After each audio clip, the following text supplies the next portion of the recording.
أعوذ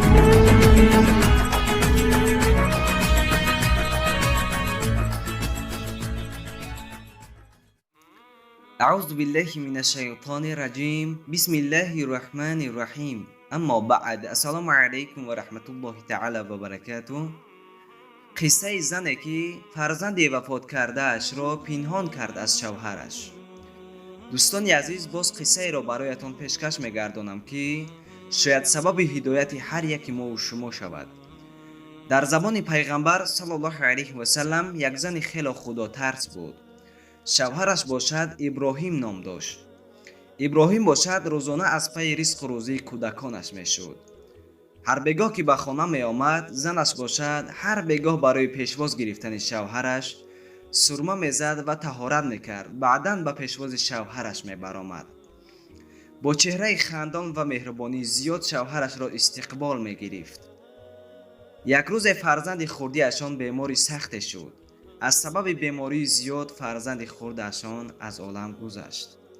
زن در خانه تنها گریه و ناله میکرد برای فرزند وفات کرده اش. اشک غم میریزاند. روز بگاه شد که شوهر این زن یعنی ابراهیم به خانه باید بیاید.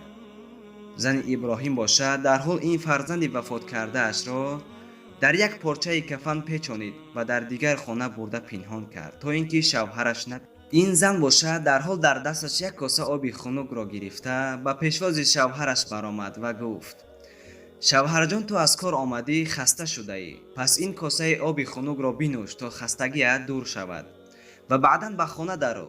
ابراهیم باشد کاسه آب را نوشید و به خانه در آمدند و همراه زنش نشستند. ابراهیم از وفات کودکش خبردار نبود. ابراهیم از زنش پرسید که زنک جان، کودکمان در کجاست؟ زن جواب داد: کودک در دیگر خانه خواب است. زن برای آن شوهرش را از مرگ فرزندش خبردار نکرد که او از کار آمده بود و خسته شده بود. از این خاطر نخواست که او را در حالت خستگیش غمگین کند. خلاصه زن ابراهیم به نزد شوهرش طعام آورده و هر دویشان خوردند. پس از خوردن طعام زن به سوی شوهرش گفت: شوهر جان، اگر همسایه به ما چیز امانت داده باشد، پس ما باید چیکار کنیم؟ شوهرش گفت: زنک جان، ما باید به امانت خیانت نکنیم و به صاحبش برگردانیم. پس زن گفت: ای شوهر عزیز، همان فرزندی که خدا برای ما امانت داده بود امروز وفات کرد. شوهرش حیران شده و گفت: پس چرا سری وقت مرا خبردار نکردی؟ زن گفت: آخر تو از کار آمده بودی و خسته شده بودی، از این خاطر نخواستم که غمگینت کنم. خواستم کمی استراحت کنی و طعام بخوری، بعدا این حادثه را به تو خبر دهم. شوهرش گفت: پس کودک وفات کرده من در کجاست؟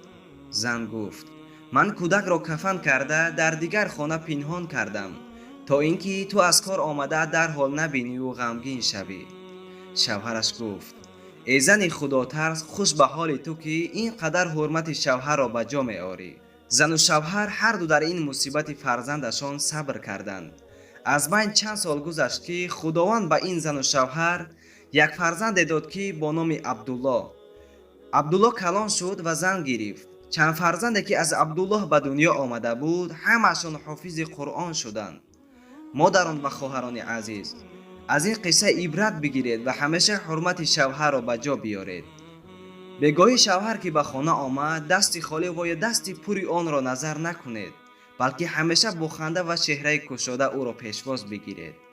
انشاءالله که تمام درهای جنت برایتان گشاده می شود. جوانان، شما هم عبرت گیرید و در هر حادثه‌ای که در خانه می شود به سر زن نزنید و آنها را لط و کوب نکنید، بلکه مثل ابراهیم جوانمردی صبر کننده و زن دوستدار باشید. افسوس که بعضی زنهای ما فقط پول و مال شوهر را دوست می‌دارند و بس. وقتی که شوهر نادار شد، پس در حال رزبار جداشوی را سر می‌کنند. بعداً زن به شوهرش طعنه کرده میگوید: تو مثل دیگر مردها مردک نیستی؟ تو ماشین خریده نمیتوانی؟ چرا زنی فلان چیزها را دارد لیکن من ندارم گفته مردهای بیچاره را طعنه میکنند.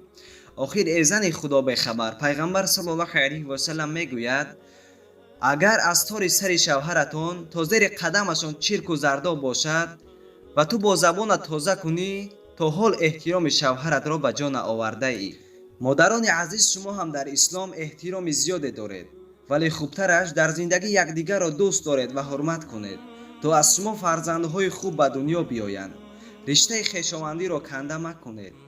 хушбахтии шумо хушбахтии мост. хушбахтиятонро мехоҳам. боқӣ тан сиҳату хуб рафтор бошед. худоҳофиз. ассалому алайкум ва раҳматуллоҳи ва баракатуҳ.